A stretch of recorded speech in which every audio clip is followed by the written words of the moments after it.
Bismillah, walhamdulillah, wa salatu wa salamu ala Rasulillah, wa ala alihi wa ashabihi wa man wala wa ba'd.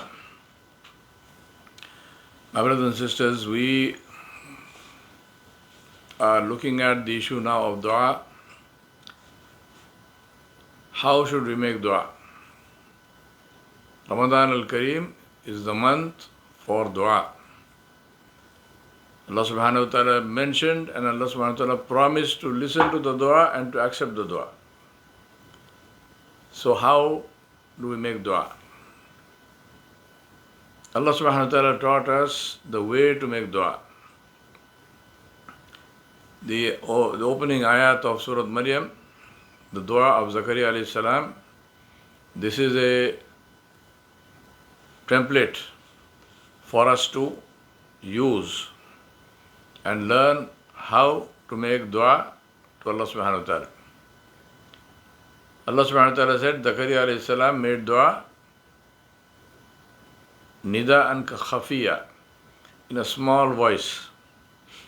So we make dua with humility, with humbleness. There's a hadith where a man came into the masjid and he was making dua. He said, Ya Allah, Ya Allah, Ya Allah, in a loud voice. Rasulullah sallallahu alaihi wasallam called him and he said, Your Rabb is not deaf. Speak with dignity. Speak in a soft voice. So we make dua in a humble voice, in a soft voice. Then Allah subhanahu wa ta'ala mentioned that Zakaria alayhi salam spoke about his own weakness.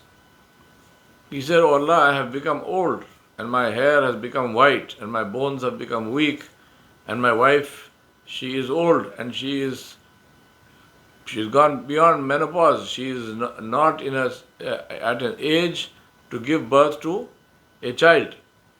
And then he is asking Allah subhanahu wa ta'ala for a child. And he's asking for a child from the same wife. He's not saying, give me a second wife and give me a child. No, it's the same wife.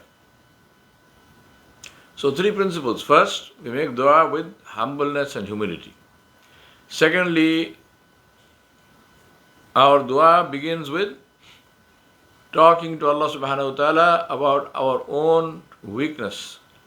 Tell Allah subhanahu wa ta'ala your story. Allah knows your story anyway, but this is the haqq of the abd, the haqq of ubudiyat, the job of the slave to talk about his problem to his Rabb Jalla Jalaluhu, because only Allah subhanahu wa ta'ala can solve our problems. So we ask Allah subhanahu wa ta'ala. And we ask Allah subhanahu wa ta'ala with this humility and humbleness. And then we ask Allah subhanahu wa ta'ala in keeping with His majesty and grace. When we are asking Allah subhanahu wa ta'ala, we are not asking in keeping with our problem. We are not saying, well, anyway I am old, anyway my wife is old, so give me something. And now you are thinking, well, she can't have children anyway, so some other way. No.